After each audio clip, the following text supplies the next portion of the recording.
लोकसभा की शक्तियाँ और कार्य हम लोग पढ़ेंगे। लोकसभा की शक्तियाँ और कार्य, शक्तियाँ और कार्य पढ़ना है। तो कल हम लोगों ने लोकसभा क्या है, कैसे बनती है, संरचना, गठन, सदस्यों का चुनाव, ये सारी चीज़ें पढ़ चुके थे। आज इसकी शक्तियाँ और कार्य। तो कई शक्तियाँ हैं, इसको क्रमबद्ध रूप से हम लोग व्यवस्थित करते हैं। पहला है विधायी शक्तियाँ। विधायी का मतलब होता है कानूनी। कानूनी का मतलब होता है कि जो विधेयक होते हैं उन पर क्या क्या ताकत है लोकसभा के पास, ये चीज़ें। तो हमने पीछे बताया है कि कोई भी विधेयक, अगर चाहे जो विधेयक हो, उसमें लोकसभा राज्यसभा के बराबर होती है। लोकसभा की शक्ति राज्यसभा के बराबर होती है, या कुछ विधेयकों में लोकसभा की शक्ति राज्यसभा से अधिक होती है। जैसे धन विधेयक केवल लोकसभा में ही आ सकता है, राज्यसभा में नहीं। तो यहाँ लोकसभा ताकतवर है।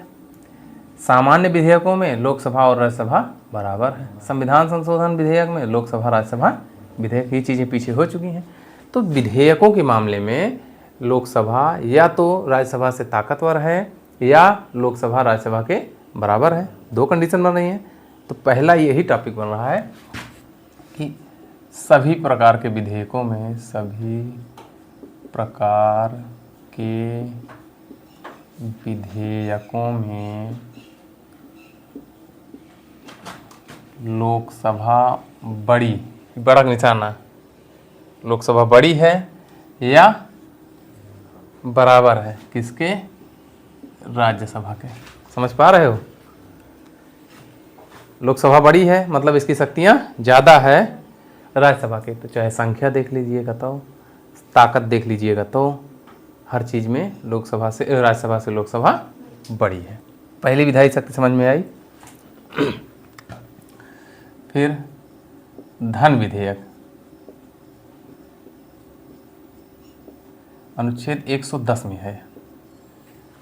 ठीक, तो यहाँ से भी एक प्रश्न बड़ा अच्छा पूछा जाता है। आप जिससे भी पूछिएगा सब बताएंगे धन विधेयक कहाँ है, अनुच्छेद 110 में है।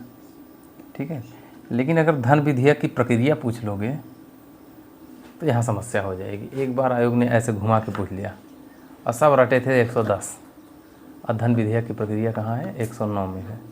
मामला हो गया गलत, थोड़ा सा उसने चेंज कर दिया। ये खूब पूछा जाता है, सबसे ज़्यादा प्रश्न यही पूछा जाता है, धन विधेयक किस अनुच्छेद में, 110। उसमें बदल दिया तो लोगों को लगा कि रटा रटाया है, बहुत आसान क्वेश्चन है, मार देते हैं, और लगा दिए, गलत हो गया। तो धन विधेयक कहाँ है, 110 में। और एक और धन विधेयक का वित्त विधेयक होता है। विधेयक दो प्रकार, विधेयक एक धन विधेयक होता है, एक वित्त विधेयक होता है, एक संविधान संशोधन विधेयक होता है, एक साधारण विधेयक होता है। 4 प्रकार के होते हैं। तो धन विधेयक और वित्त विधेयक। वित्त विधेयक 2 प्रकार का होता है, टाइप 1 और टाइप 2। तो प्रकार, टाइप का मतलब होता है प्रकार फर्स्ट। ठीक, धन विधेयक 110 में है, ये है 117 फर्स्ट में। समझ में आ रहा है? धन विधेयक और वित्त विधेयक प्रकारवार केवल लोकसभा में प्रस्तुत होते हैं। ठीक, केवल लोकसभा में ही प्रस्तावित होते हैं। इन्हें राज्यसभा में नहीं प्रस्तावित किया जा सकता। प्रस्तावित होते हैं। मामला समझ में आ रहा है? तो यहाँ पे देखिए, तो लोकसभा की शक्ति राज्यसभा की तुलना में बहुत ज़्यादा है। क्यों? क्योंकि धन विधेयक राज्यसभा मात्र 14 दिन रोक सकती है, उसके अलावा रोक ही नहीं सकती।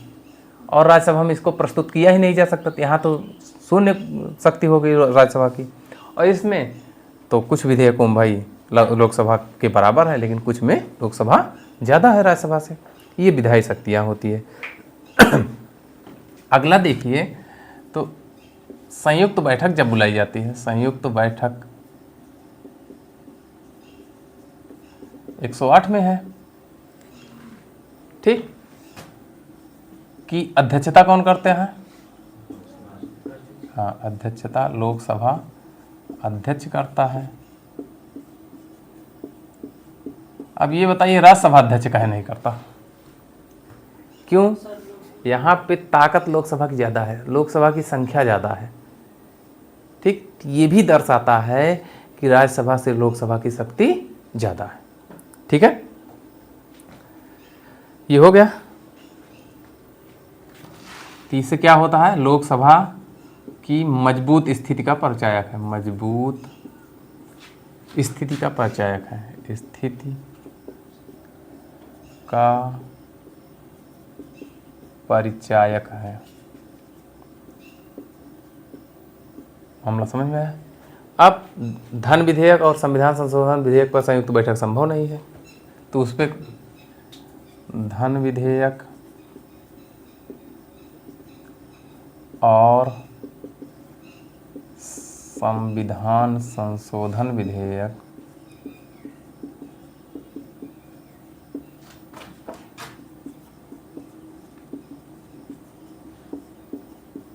पर संयुक्त बैठक नहीं होती।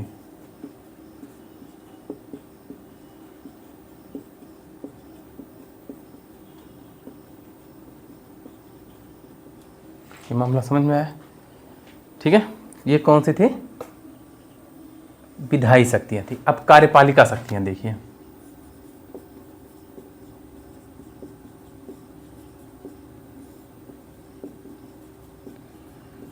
इसमें आपने पढ़ा है कि कार्यपालिका या मंत्रिपरिषद सामूहिक रूप से किसके प्रति उत्तरदायी होती है, लोकसभा की। तो मतलब लोकसभा ताकतवर है। ठीक, तो मंत्री परिषद, इसी को दूसरी भाषा में सरकार कहते हो। ठीक, सामूहिक रूप से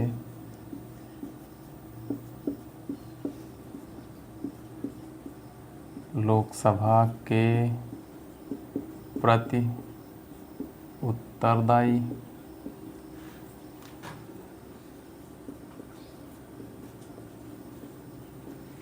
ये समझ में आया। ये कौन सा था, कार्यपालिका। वित्तीय शक्तियाँ, वित्तीय में वही है, ये इसको वित्तीय में, चलिए वित्तीय अलग से, वित्तीय शक्ति। तो धन विधेयक केवल लोकसभा में प्रस्तुत होगा, केवल लोकसभा में ही प्रस्तुत किया जा सकता है।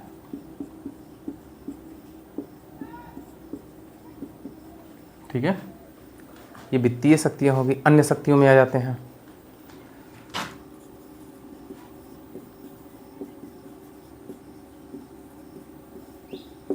ये लोकसभा की शक्तियां हम लोग देख रहे हैं, तो कहाँ कहाँ लोकसभा ज़्यादा है, क्या काम है, ये सारी चीज़ें देख रहे हैं।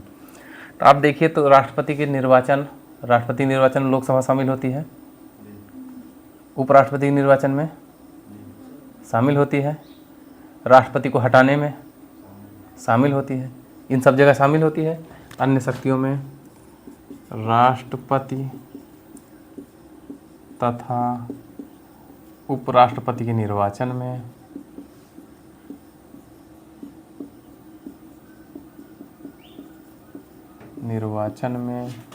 ठीक,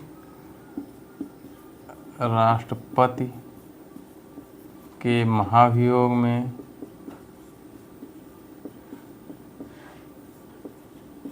यह काम करता होता है इसका, और सुप्रीम कोर्ट, हाई कोर्ट के न्यायाधीश को हटाने में, के न्यायाधीश को हटाने में, है ना, इन सब में इसका काम है।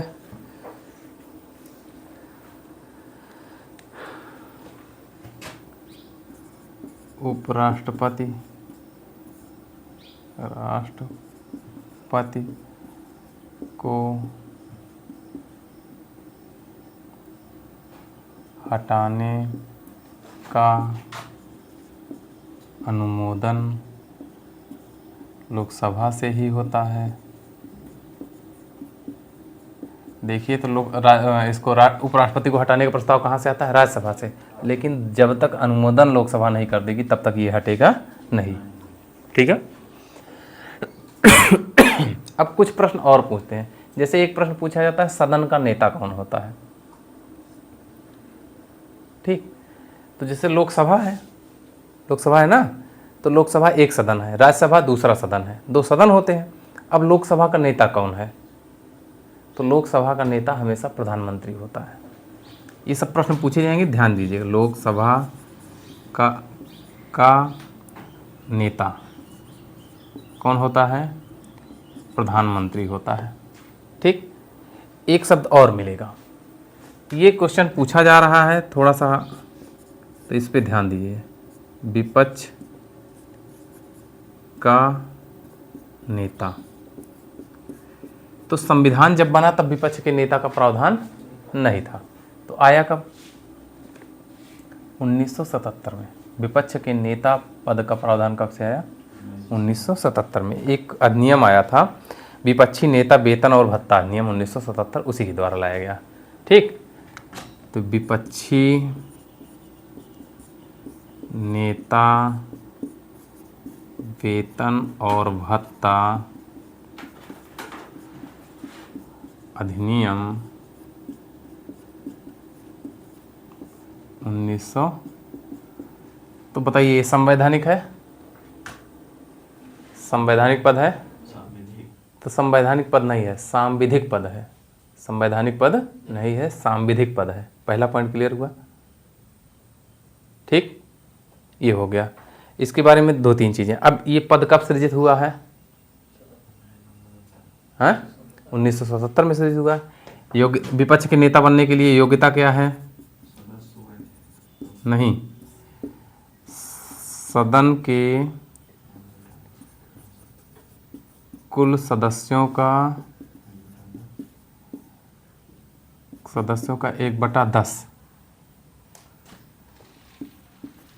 सदस्य प्राप्त दल का मुखिया हो।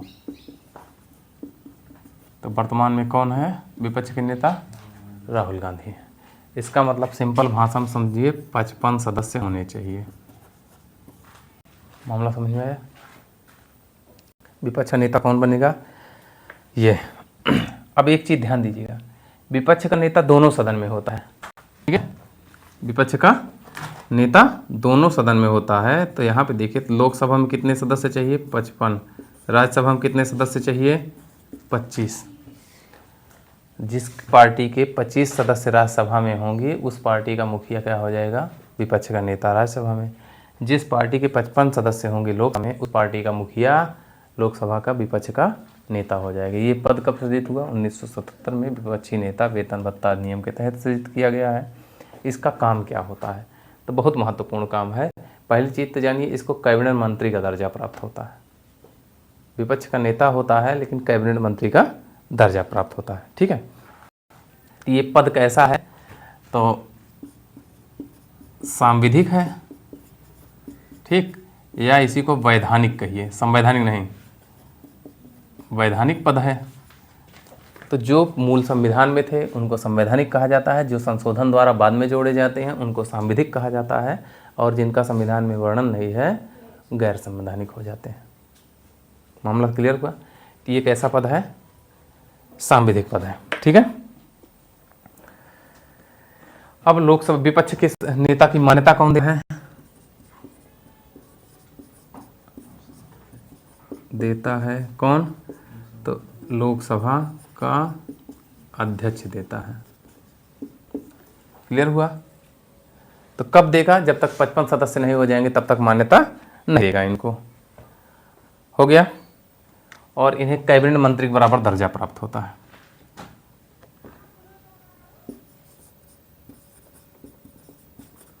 कैबिनेट मंत्री का दर्जा प्राप्त, इतना क्लियर हो गया।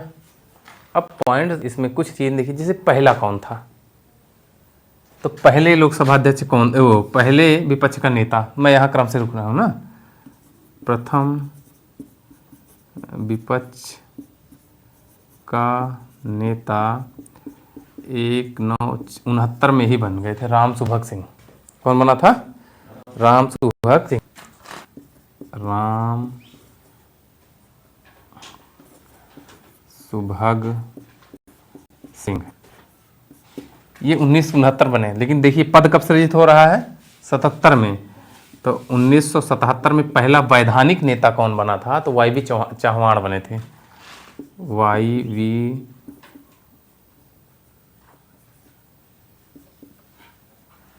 चौहान बने थे। ठीक है, या चौहान लिख दीजिए या ऐसे लिख दीजिए, चौहान बने थे। ठीक। और राज्यसभा में, ये तो लोकसभा के हैं, राज्यसभा में श्याम नंदन मिश्रा ये बने थे, राज्यसभा में विपक्ष के नेता बने थे। अब ये सारी चीज़ें आप लोगों के सिलेबस से बाहर है, जल्दी मिलेंगी नहीं। तो ये क्या हो गए विपक्ष के नेता। काम क्या है? कुछ काम करते हैं कैसे विपक्ष के नेता? हाँ, कुछ काम है कि ऐसे विपक्ष के नेता बना दिया गया? काम है इनका। तो कौन कौन सा? लोकपाल जानते हैं? लोकपाल, फिर मानवाधिकार आयोग, मानवाधिकार आयोग,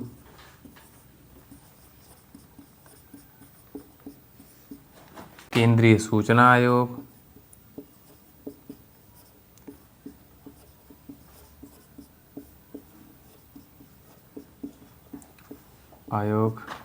केंद्रीय सतर्कता आयोग। ये आयोग सुने हो? सतर्कता आयोग। ये जो आयोग होते हैं इनके अध्यक्ष और सदस्य की नियुक्ति बिना विपक्ष के नेता की सहमति से नहीं होती है। तो पद दमदार है, जितनी नियुक्तियां हो रही हैं इसकी सहमति आवश्यक है। आयोग के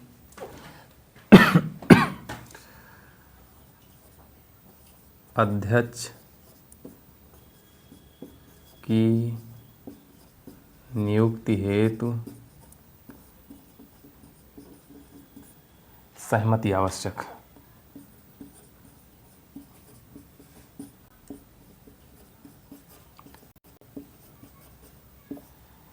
ठीक, ये एक पद था विपक्ष का नेता। हो गया इतना। ये तो था लोकसभा की शक्तियां और कार्य हो गया। अब ऊपर मिटा दें। अब एक शब्द अभी हमने बताया, आपको बता रहे थे कि दल बदल क्या है। इसको जरा समझिए, क्योंकि आगे हम लोग संसद कैसे चल रही है, कानून कैसे बन रहा है ये पढ़ेंगे, तो वहाँ पे इसको बताने के समय नहीं होगा। तो पहले इसको जानिए क्या, उसके बाद वहाँ चलते हैं। तो दल बदल क्या है?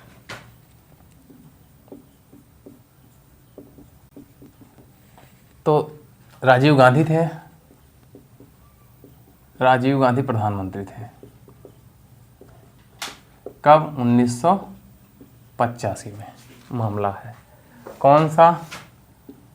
52वां संविधान संशोधन था।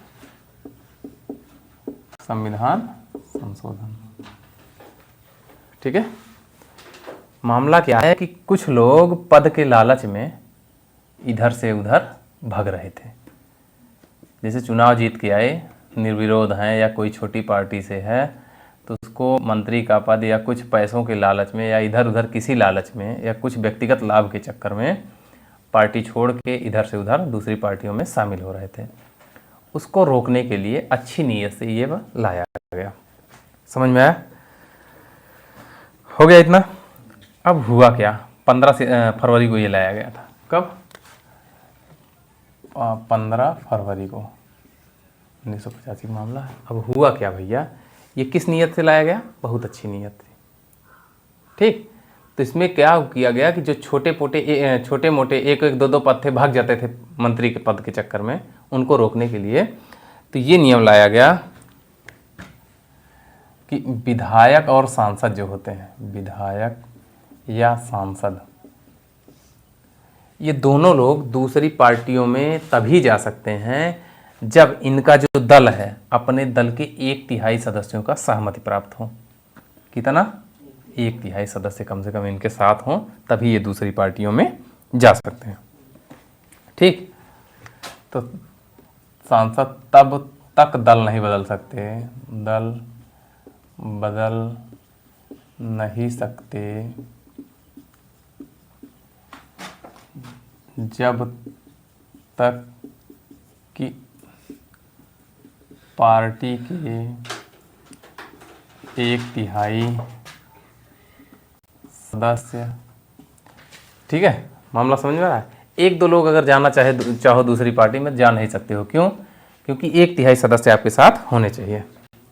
ठीक, सदस्य साथ ना हो, ये मामला लाया गया। नियत क्या थी? जो ये छोटे मोटे लाभ के चक्कर में इधर से उधर भाग रहे हैं, इनको रोक दिया जाए। लेकिन हर नियम का तोड़ होता है। अब हुआ क्या कि ये तोड़ो, सरकार बनाओ, सरकार गिराओ, ये नियम आ गया। अब इसको ठीक करने के लिए फिर एक बार नया संविधान संशोधन हुआ, और कौन सा था? तो वो 91वां, यहाँ पे संशोधन भी पढ़ा रहे हैं आपको, 91वां संविधान संशोधन 2003 में लाया गया।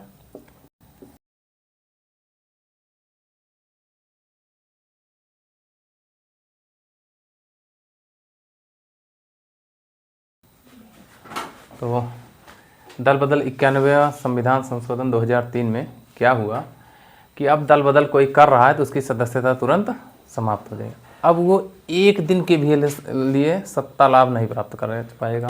ठीक, समाप्त। अब 1 दिन के लिए भी सत्ता लाभ प्राप्त नहीं कर सकेगा। समझे? जो 1/3 था उसको बदल दिया गया। अब 2/3 सदस्यों सहित दूसरी पार्टी में विलय संभव।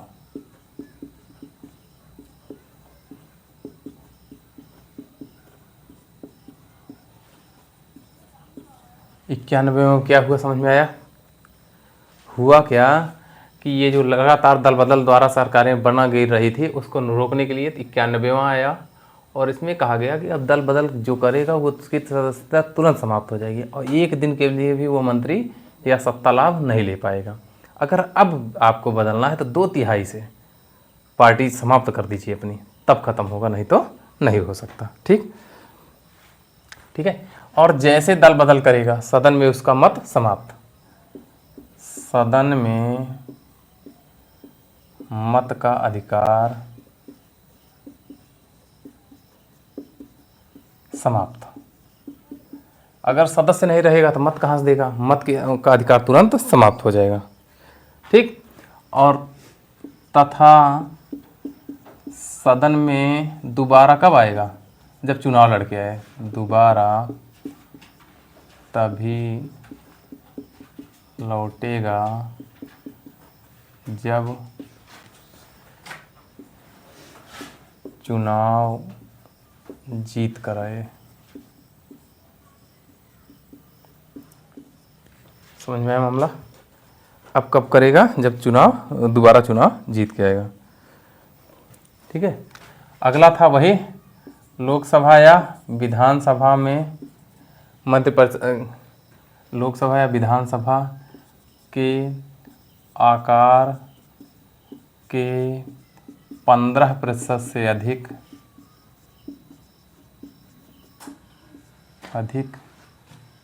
की मंत्रिपरिषद नहीं होगी।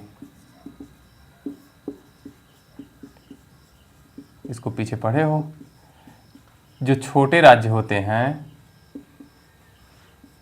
वहाँ पे 12 मंत्री हो सकते हैं। जैसे सिक्किम मुक्किम में तो 60 सीटें हैं, 40 सीटें हैं, तो 60 का 15% निकालोगे 4 मंत्री हो रहे हैं, तो वहाँ कितने मंत्री हो सकते हैं? 12 मंत्री हो सकते हैं।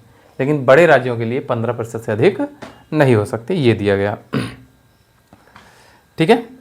अगला है, अगर जो मनोनीत होता है राष्ट्रपति द्वारा या राज्यपाल द्वारा, वो 6 महीने बाद किसी पार्टी में जाता है तो वो दल बदल में आ जाएगा। ठीक, तो मनोनीत सदस्य 6 माह बाद किसी पार्टी में शामिल होता है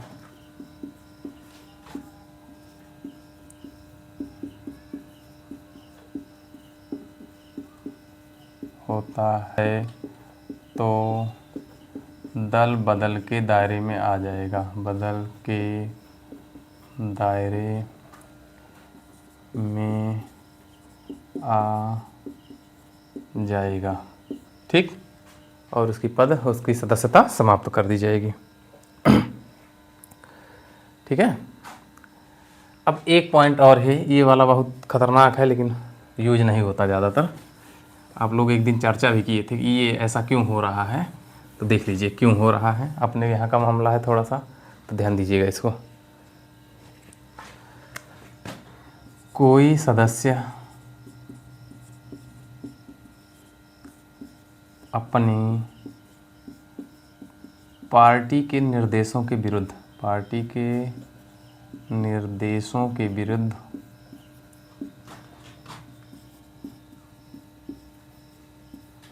मतदान करता है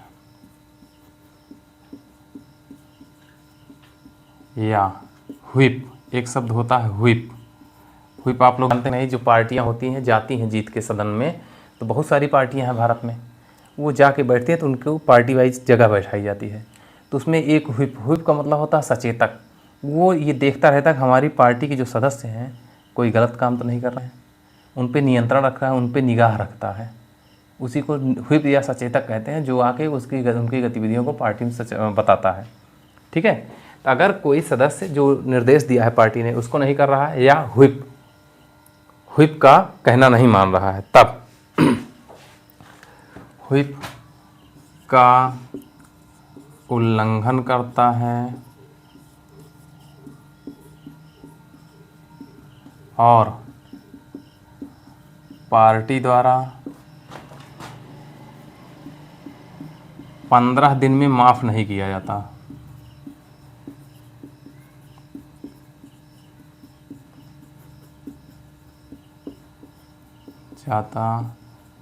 तो अगर ये काम होता है 15 दिन में उसे माफ़ नहीं किया जाता तो उसकी सदस्यता समाप्त हो जाएगी। ठीक है। तो उसे सदन के अयोग्य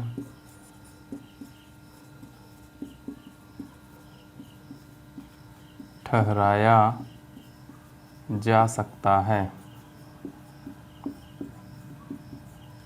ठीक, ये कुछ काम होते हैं लोकसभा के।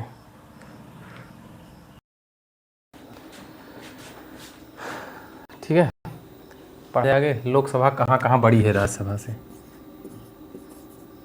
इसको पीछे भी पढ़ा गया है। लोकसभा बड़ी है या बराबर है राज्यसभा, केवल इतना बता के छोड़ दिए ना, कहाँ कहाँ बड़ी है ये। ठीक है। तो सरकार के गठन में, सरकार का गठन कहाँ से होता है? लोकसभा से, राज्यसभा से तो होता नहीं, तो लोकसभा प्रभावी है। ठीक है। दूसरा, सरकार जो होती है, सरकार लोकसभा के प्रति उत्तरदायी होती है, ये सही है।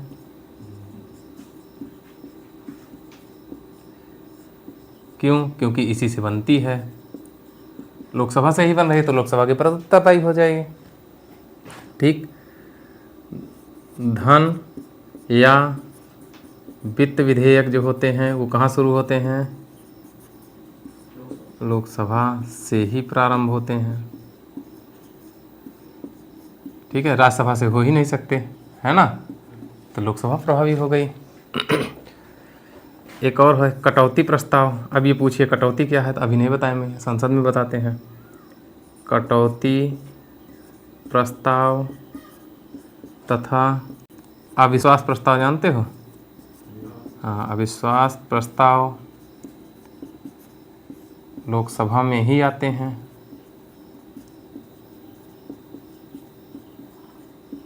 ठीक। ये सब लोकसभा कहाँ कहाँ?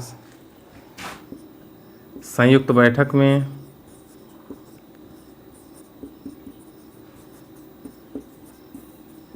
लोकसभा प्रभावी कि संयुक्त बैठक जब हो रही है, 250 सदस्य राज्यसभा में है, 550 किस में है? लोकसभा में है। टोटल कितने हो गए? 800। तो प्रभावी कौन हुआ? संख्या जिसकी ज़्यादा, लोकसभा की ज़्यादा है। ये चाहेंगे तो अकेले हो जाएंगे, पूरी राज्यसभा साथ न दे तब भी अकेले पास करा सकते हैं। तो प्रभावी कौन हो गया? लोकसभा हो गई। ठीक है। आपातकाल की जो वापसी होती है वो लोकसभा के अनुमोदन पर ही हो है कि वापसी लोकसभा द्वारा ही संभव। ठीक, लोकसभा जब कहेगी तभी वापस होगी।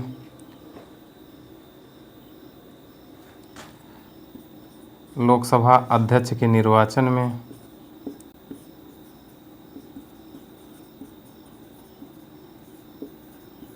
ध्यान दीजिए, राज्यसभा के सभापति के निर्वाचन में लोकसभा शामिल हो, लेकिन लोकसभा के अध्यक्ष के निर्वाचन में राज्यसभा शामिल नहीं हो रही। यहाँ भी प्रभावी हो गया। सभी अस्थायी संसदीय समितियों में, अब ये क्या है ये आगे मिलेगा, इसको आगे बताएंगे।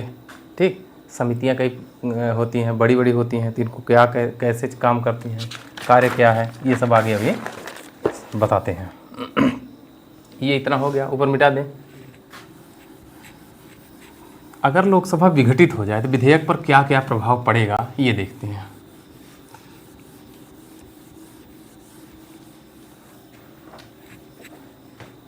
लोकसभा के विघटन पर, लोकसभा के विघटन पर विधेयक पर पड़ने वाला प्रभाव समझ लीजिए, इसको तब देखिए।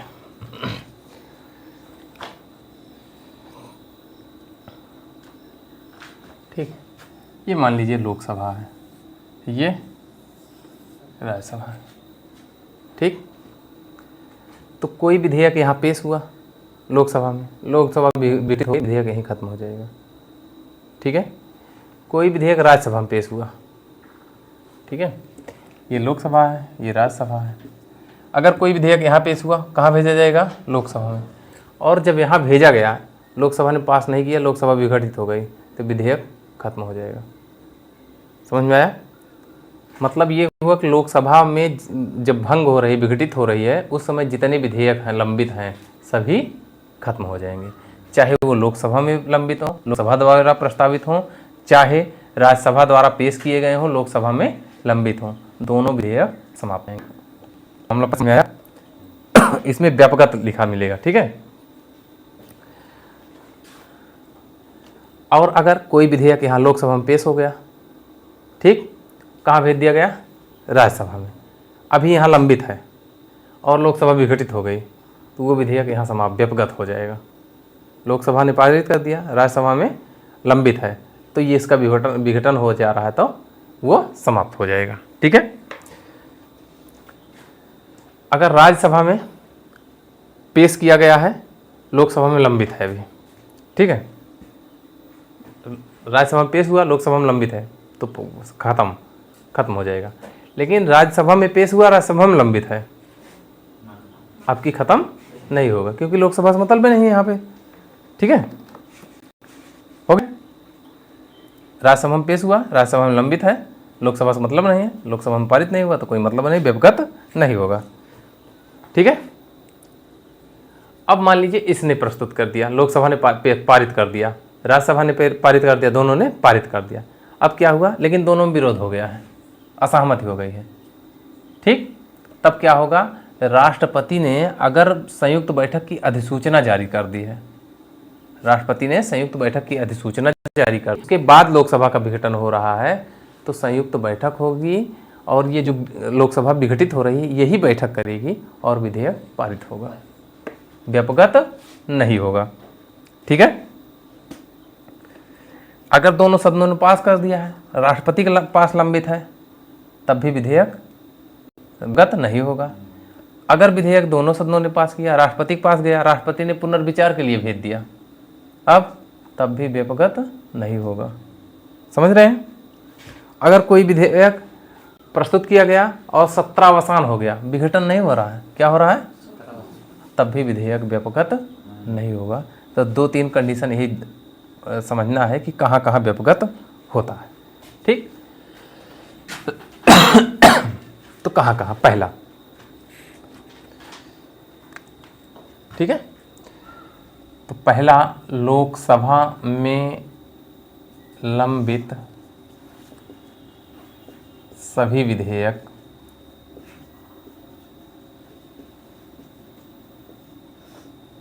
व्यपगत, ब्रैकेट में लिख लीजिए समाप्त,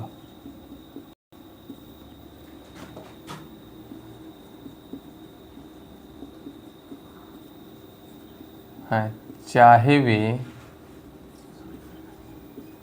लोकसभा में पेश हुए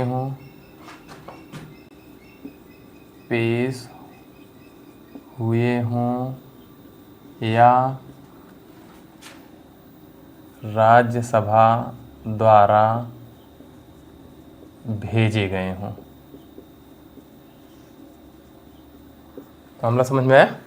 चाहे लोकसभा द्वारा पारित किए गए हों, चाहे राज्यसभा द्वारा भेजे गए हों, वो व्यपगत हो जाएंगे। ठीक, दूसरा, लोकसभा में पारित तथा राज्यसभा में लंबित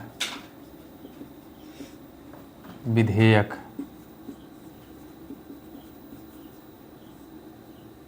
व्यपगत हो जाते हैं। ठीक, अगर विघटन की तिथि को लंबित है तो, ठीक है, विघटन की तिथि को लंबित है, ठीक है, 2 कंडीशन समझ में आई। अगर लोकसभा में लंबित है, चाहे खुद लोकसभा में पेश हुआ हो, चाहे राज्यसभा द्वारा आया हो, वो खत्म हो जाएगा। दूसरा, अगर लोकसभा ने पेश करके राज्यसभा भेज दिया है और लोकसभा विघटित हो रही है, राज्यसभा में लंबित है, वो भी खत्म हो जाएगा। ठीक, राज्यसभा में पेश हुआ हो, राज्यसभा में पेश हुआ हो और राज्यसभा में लंबित हो, ठीक है, पेश तथा राज्यसभा में लंबित हो तो व्यपगत नहीं होगा। ठीक है, समाप्त नहीं होगा। अगर राज्यसभा में पेश हुआ है, राज्यसभा में ही लंबित है, तो वो समाप्त। ठीक,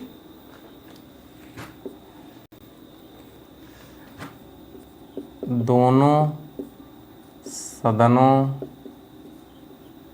में असहमति के पश्चात राष्ट्रपति द्वारा संयुक्त बैठक आहूत की सूचना अगर दे दी गई हो, तब फिर व्यपगत नहीं होगा। ठीक है,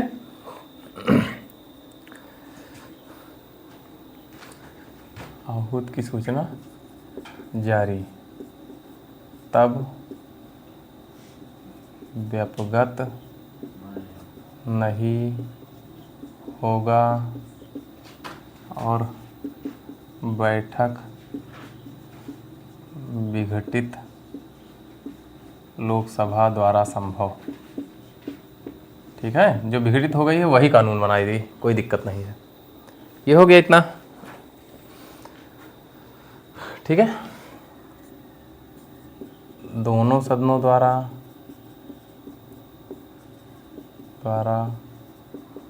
पारित तथा राष्ट्रपति के पास लंबित हो। ठीक, या राष्ट्रपति ने पुनर्विचार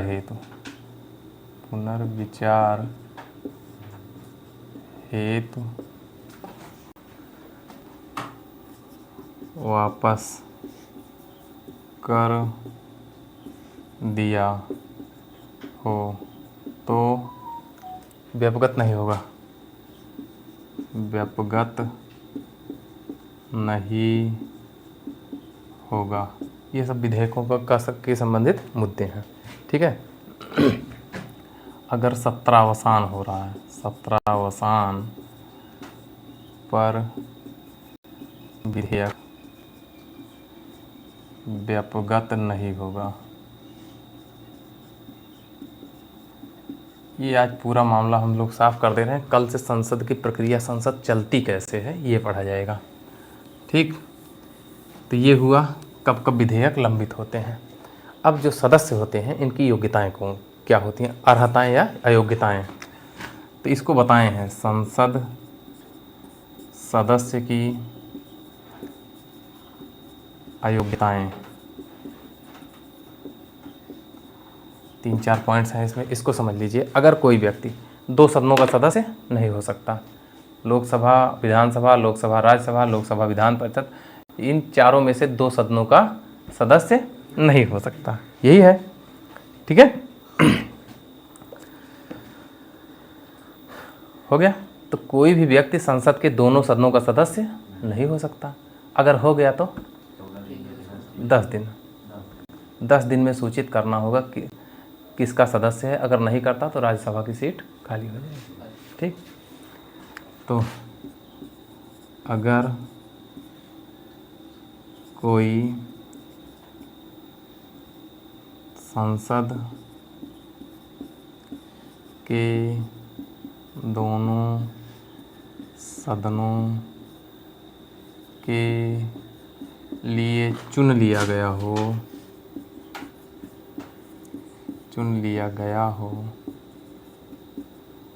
और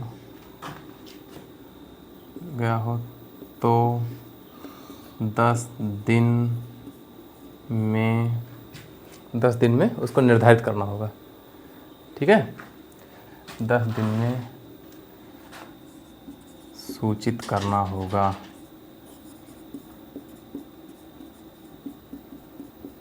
ठीक। नहीं तो राज्यसभा की सदस्यता समाप्त होगी। ठीक है। अगर कोई व्यक्ति लोकसभा राज्यसभा दोनों का सदस्य चुन लिया गया, 10 दिन में बताना होगा कि लोकसभा के रहेंगे कि राज्यसभा का। अगर बता देगा कि हम भाई लोकसभा का रहेंगे तो राज्यसभा समाप्त हो जाएगी। अगर उसको बता देगा हम राज्यसभा का रहेंगे, लोकसभा समाप्त हो जाएगी। अगर नहीं बता रहा है तो राज्यसभा की समाप्त हो जाएगी। पहले सही हुआ। ठीक है। अगला, लोकसभा सदस्य राज्यसभा सदस्य चुना जाता है तो उसी दिन से लोकसभा सदस्यता समाप्त। समझ में आया? अगर लोकसभा का सदस्य राज्यसभा का सदस्य चुन लिया जाता है तो उसी दिन से उसकी सदस्यता समाप्त हो जाएगी। ठीक। अगर जो संसद सदस्य है ये राज्य विधानमंडल में चुन लिया जाता है,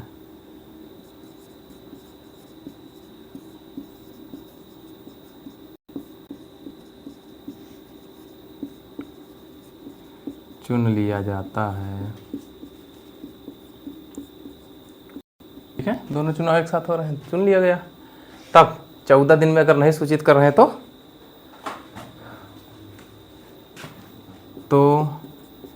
14 दिन पश्चात संसद की सदस्यता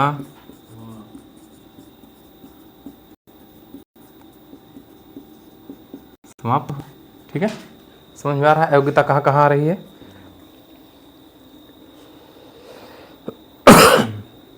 ठीक। कोई सदस्य, इसको पूछ रहे थे आप, 2 स्थानों के लिए चुन लिया जा रहा है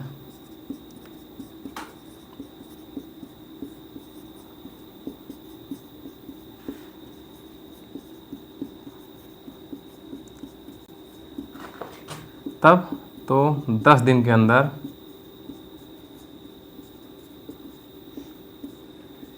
एक सीट छोड़नी होगी, ठीक है।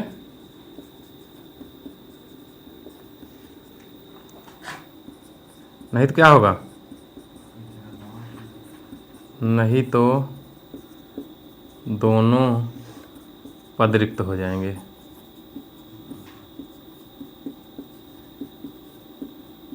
जैसे राहुल गांधी राय और वायनाड जीते, 10 दिन में बता देंगे तो दोनों